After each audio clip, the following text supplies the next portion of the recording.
The question is three particles of mass 2, 3 and 4 units are placed at point. तो इसके हमें coordinates given है.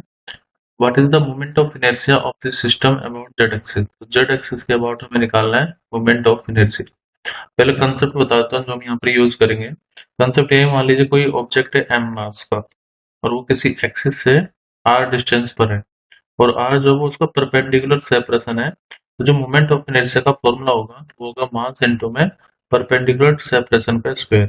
ठीक है. तो r होता है perpendicular distance between mass and axis of rotation. फिलहाल हमारे पास एक्स वाई जेड तीनों एक्सिस में पार्टिकल रखा हुआ है तो इसका सिस्टम बना लेते हैं हम. एक्स, ये वाई और जेड मतलब आउट ऑफ द प्लेन होगा ये.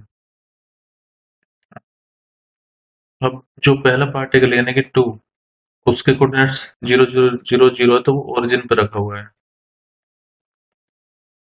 फिर सेकंड पार्टिकल यानी कि 3 मास का वो 1,1,0 पर है. इसका मतलब वो एक्स और वाई प्लेन में है. तो 1 मान लेते हैं यहाँ पर, ये यहाँ पर, तो ये यहाँ पर कहीं पार्टिकल होगा 3 यूनिट का जिसके कोऑर्डिनेट हमें 1,1,0 गिवन है. फिर जो 4 यूनिट का पार्टिकल है वो 0 1 1 पे रखा हुआ है.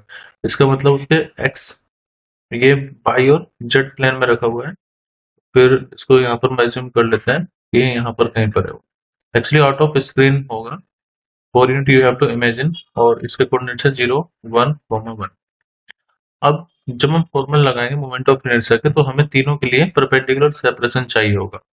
तो r1 कितना होगा यानी कि जेड एक्सिस से सेपरेशन देखेंगे तो ये हो गया 0 फर्स्ट के लिए. तो सेकंड के लिए जो सेपरेशन होगा उसके लिए हम फॉर्मूला अप्लाई करेंगे यहाँ पर. तो ये हो जाएगा यहाँ पर अंडर रूट एक्स का स्क्वायर प्लस वाई का स्क्वायर यानी कि 1 का स्क्वायर प्लस 1 का स्क्वायर.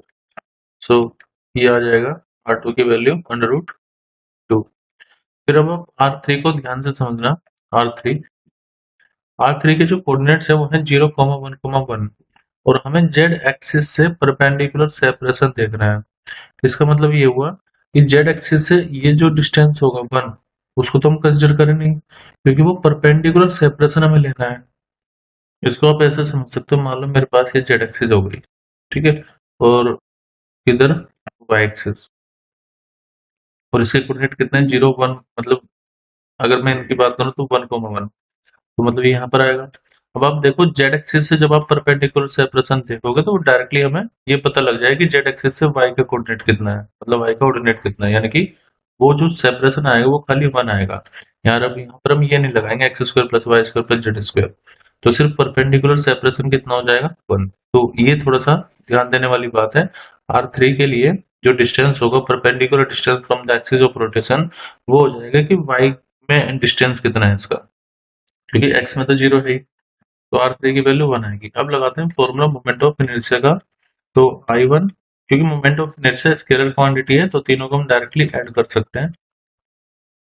अब I1 के लिए चलेगा m1 r1 का स्क्वायर प्लस m2 r2 का स्क्वायर प्लस m3 r3 का स्क्वायर. मैंने ये माना है कि ये फर्स्ट पार्टिकल है हमारा, फिर ये सेकंड और ये थर्ड.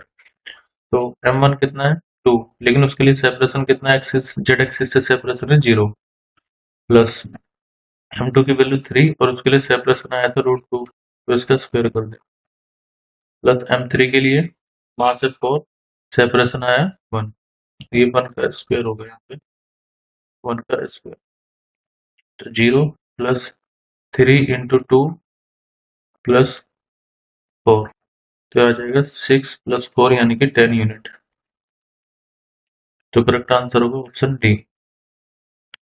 इसमें ये ध्यान देने वाली बात है कि आपको जो जेड एक्सिस से सेपरेशन है वो कैसे निकाला जाए. अगर वो आप सही निकाल रहे हो तो फिर आंसर सही आएगा.